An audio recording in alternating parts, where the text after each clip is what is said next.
Our study today is on income that is subject to tax. And I will look at it in the context of the parable of a father who invested his 50 million shillings. To the first son, he had 5 of them. He gave 10 million, to the second 10 million, to the third 10 million, to the fourth 10 million, and to the fifth 10 million shillings.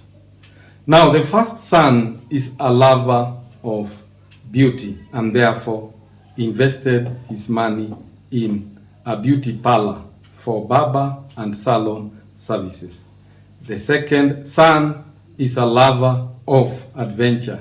Therefore, he invested his money in tour and transport services.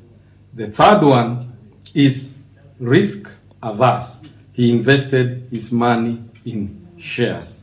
The fourth son is also risk averse and he invested his money in bills and treasury bonds.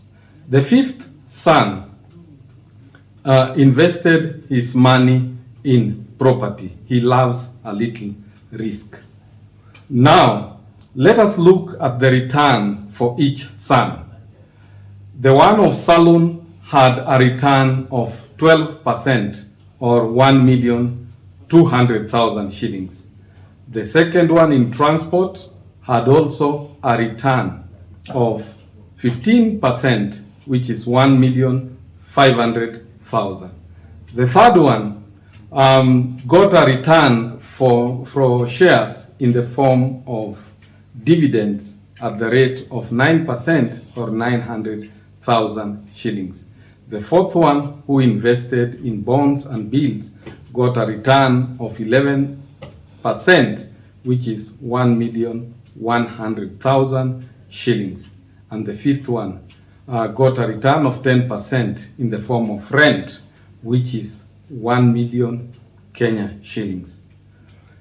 Now, according to the Income Tax Act, the salon income and the transport income are taxable as business income. The income from shares is taxable as dividend. The income from bonds is taxable as interest income. And the income from property is taxable as rental income. Further, we know that one of the sons is also employed and therefore his employment income is also subject to tax.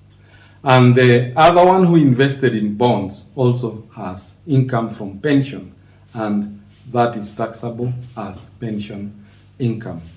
That is the design of the Kenya Income Tax Act, that income that is subject to tax is income earned from business like salon and transport, income from shares like dividends, income from bonds and bills like interest, and income from property, as well as income from employment for those who are employed, and for those who have retired from employment, income from pension.